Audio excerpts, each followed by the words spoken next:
के लिए बहुत ही घातक योजना है। ये मोदी सरकार का आत्मघाती कदम है। और खुद ही कह रहे हैं जी 25% दी जाएगी, 75% घर बैठेंगे। उसके बाद अग्निपथ धोखा है, 4 साल का ठेका है, अग्निपथ धोखा है, 4 साल का ठेका है, अग्निपथ धोखा है, 4 साल का ठेका है, अग्निपथ धोखा है, 4 साल का ठेका है, अग्निपथ धोखा है, 4 साल का ठेका है। के लिए बहुत ही घातक योजना है। ये मोदी सरकार का आत्मघाती कदम है।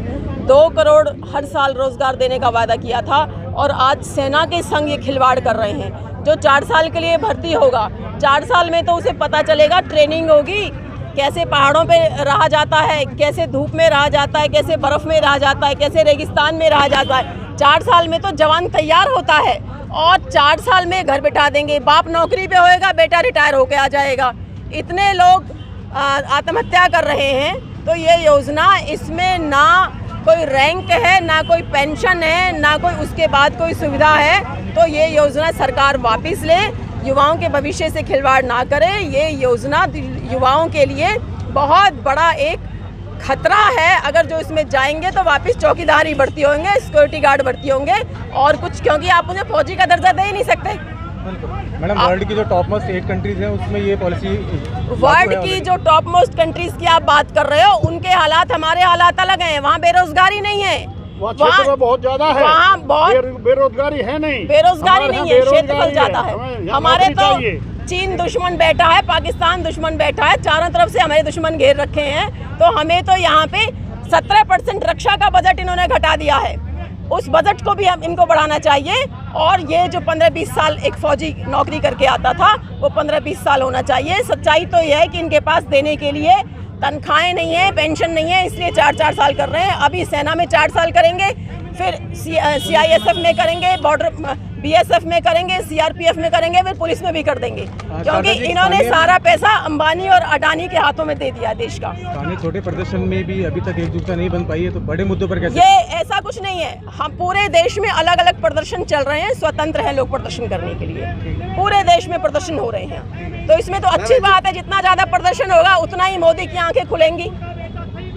युवाओं के लिए सब प्रदर्शन करें। पूरे देश में किसान आंदोलन चला के बाद वापस लेना पड़ा और अपनी गलती। उनका फोन आया था मेरे पास कि आपके पृथला क्षेत्र में कहीं सब डिवीज़न नहीं है, इसलिए जो विरोध प्रदर्शन करना है अग्निपथ के विरोध में, वो आपको बल्लभगढ़ में SDM ऑफिस के सामने करना है और बहन शारदा राठौर के साथ करना है। आप दोनों मिलकर इस प्रोग्राम को सफल बनाना है। उनके आदेश के अनुसार ये प्रोग्राम रखा हुआ है। प्रोग्राम आपके सामने चल रहा है, प्रदर्शन चल रहा है। जब समय हो जाएगा हम उसका जो ज्ञापन है SDM साहब को सौंप देंगे। ये प्रोग्राम जो अध्यक्ष जी के द्वारा बताया गया था, वो प्रोग्राम चल रहा है। कोई भाई कहीं भी कर सकता है, अच्छी बात है। कांग्रेस का जगह जगह विरोध प्रदर्शन चल रहे हैं। यहाँ में कहीं कोई पार्टीबाजी, कोई खींचतान नहीं है। जाकी जहाँ इच्छा करे, हमें कोई ऐतराज़ नहीं है। अच्छी बात है, ज़्यादा से ज़्यादा जगह पे हो। सरकार कहते हैं कि ये योजना सही है, युवाओं को जो अगर सेना में भर्ती कर लेंगे तो यहाँ नौकरी दी जाएगी उसके बाद। और खुद ही कह रहे हैं जी 25% दी जाएगी, 75% घर बैठेंगे। उसके बाद कहते हैं हमारे जो BJP के ऑफिस, हमने जो पूरे काले धन से, जो कह रहे हैं हम काला धन लाएंगे, जो नोटबंदी की थी, जब ये कह रहे थे पूरे देश के हर घर में जितने सदस्य हैं उनके खाते खुलवा दिए और बोला था, ऐसे हिसाब लगा के बता दिया, जो काला धन है उसको वापस लाएंगे। हर एक के खाते में 15-15 लाख रुपए आएगा। जब चुनाव होने के बाद, जीतने के बाद लोगों ने पूछा क्यों नहीं आया, तो कहा ये तो चुनावी जुमला था। तो ये तो इसी तरह कहते हैं। आप ये देखो, नोटबंदी के बाद RBI का खुद जो वहाँ डायरेक्टर है वो कहता है कि अग्निपथ